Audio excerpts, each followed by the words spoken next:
So I guess Myles Garrett is staying in Cleveland. He signed a contract extension, a very rich contract extension.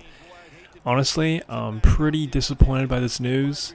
When players come out and say certain things, I like to believe them, but I guess this was all a ploy from Myles Garrett, and I guess he doesn't care about championships. I guess he doesn't care about being on competitive teams or ultimately playing in a Super Bowl because he's not going to do that with Cleveland, at least anytime soon. So, I don't know, man. Just kind of disappointing, and it's just a healthy reminder that the NFL is just a big business for the masses. It's just a show. It's a lot like the WWE. Sure, I'm not one of those people where it's like, oh, it's scripted, or oh, the refs are helping the Chiefs out. That's why they made it to 3 Super Bowls in a row. I'm not that sort of guy, but there is a certain element to where this is all just a big show, and we just saw it here with Myles Garrett. I don't know, just pretty disappointing, man. Especially with the Super Bowl we just saw, where the defense won the game. I just thought it'd be cool to see Myles Garrett on the biggest stage possible one day, to see what he could really do. We saw it with Aaron Donald recently, and it would have been cool to see it with Myles Garrett. But he took the money instead. He sold his soul to a certain extent. And you know what, man? At the same time, in this economy, the way the world is right now, if you want to get your bag, if you want to support your family, if you want to do what's best for you, at least financially, then hey, man, fair play. I can't really hate on it too much. It's just I love the game, and if you're watching this video right now, I'm sure you love the game too, and I just feel like it's kind of like a waste to have Myles Garrett on the Browns. It's like that classic meme of the Ferrari in the trailer park. It's just kind of like a waste, but it is what it is, man. So I'm curious how you feel about this contract extension. Let me know in the comments below. Now, the extension is through the 2030 season, and I know I said the Browns won't sniff the playoffs or be a competitive team for the next 3 years. I stand by that, but 2030 is 5 years from now. Maybe 2029 they could maybe be competitive, but I feel like if they still have the same owner there, and if they still have Deshaun Watson on the books for the next 2-3 years, the odds of them being competitive the later part of this contract extension aren't the highest probability. So we'll have to see. So it's a 4-year contract extension worth 160 mil with 120 mil guaranteed, making him the highest paid non-QB in NFL history. And you know what, man? Fair play. Like I said, money talks. Money always talks. We're just all a slave to money at the end of the day. It is what it is. Just kind of sad though, man.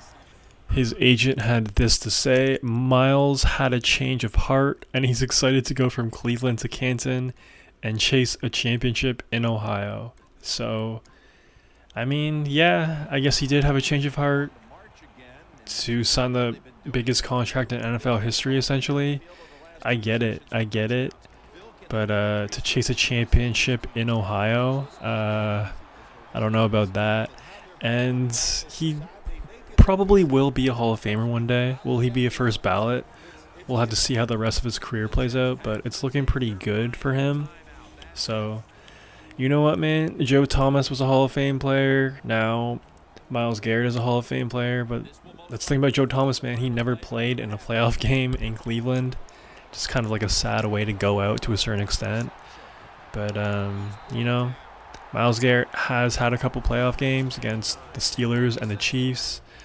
Hopefully they get back there, man. Hopefully they get back there. It's just they got to move off of Deshaun Watson. I feel like they have to get some new ownership in there, or other family members have to step up in the family to take over the Browns or something, man, because it's just they have a lot of work to do. They have a lot of work to do before they quote unquote chase championships in Ohio. So, and I would say, other than the Browns organization, I'd say this is pretty good news if you're a Commanders fan or just like an Eagles hater in general. Because if he was actually available on the market, I feel like the Eagles would have been really aggressive, and to have Jalen Carter and Myles Garrett on the same team would have been historic. So, if you're a Cowboys fan, Commanders fan, you gotta be happy about it to a certain extent because that would have been just a deadly combination. Also, if you're Micah Parsons, and if you know Micah Parsons, you gotta be pretty happy for him. You gotta be excited because, you know, if the Cowboys do sign him, that's gonna be a rich, rich deal. So yeah, man, I wanted it to be a pretty exciting offseason, and this is obviously the biggest name supposedly available. So definitely a hit in the entertainment department, but I'm sure things will still heat up regardless.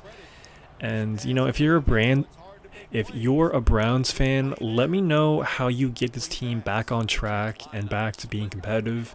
I know obviously you have to address the quarterback position, but losing a guy like Nick Chubb in free agency this year, it's more than just him as a player. It's him as a human being in that locker room, what he means to that city.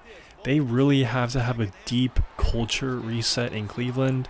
And hypothetically, if they draft Shador Sanders or they draft Cam Ward if they move up, like, I don't know. Would you trust Shador Sanders to reset the culture in Cleveland? I, I don't know. I mean, probably not, right? So I don't really know where they go from here. I don't know who's going to be the quarterback for Cleveland in the year 2025.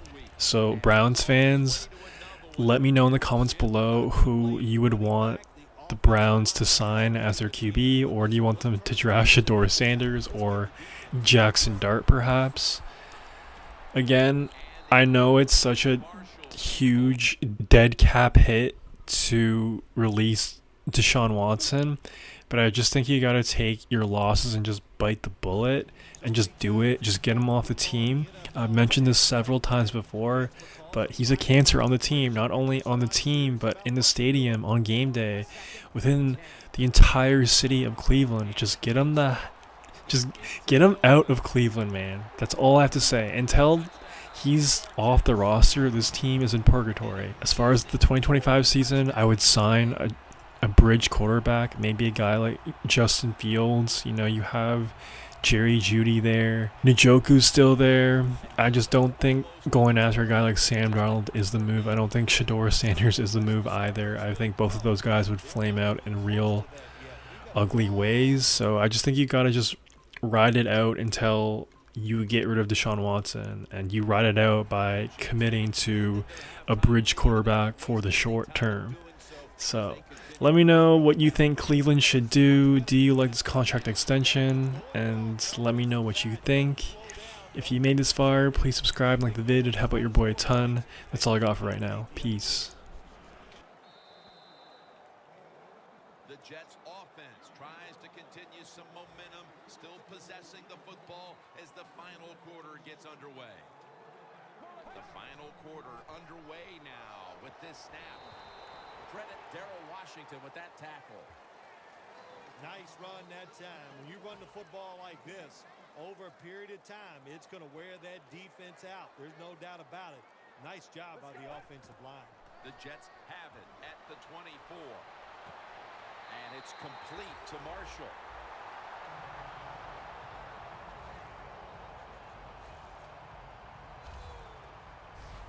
The Jets show you need a lot of ways to pick up third downs because it's so key to winning football games in the NFL.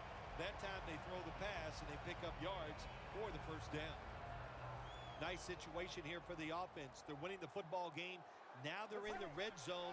Let's see if they can come up with a play that fools the defense. Stepping up to the 3-yard line.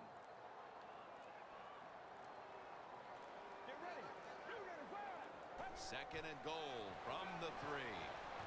Marshall Well, I tell you, it's getting ugly out here.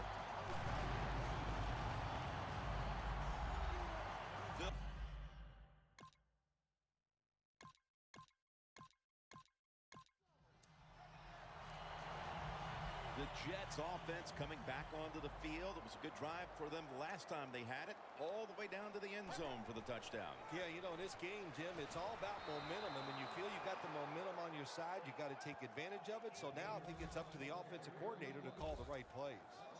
Got to give the defense some credit on first down. There's so many things the offense can do. They were ready for that play, and they stopped it.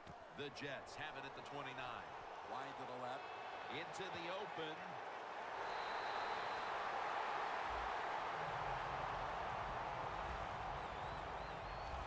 Jets offensive line will be whooping it up tomorrow when they watch this play in the film room. What a good job by them. Excellent planning and awesome execution.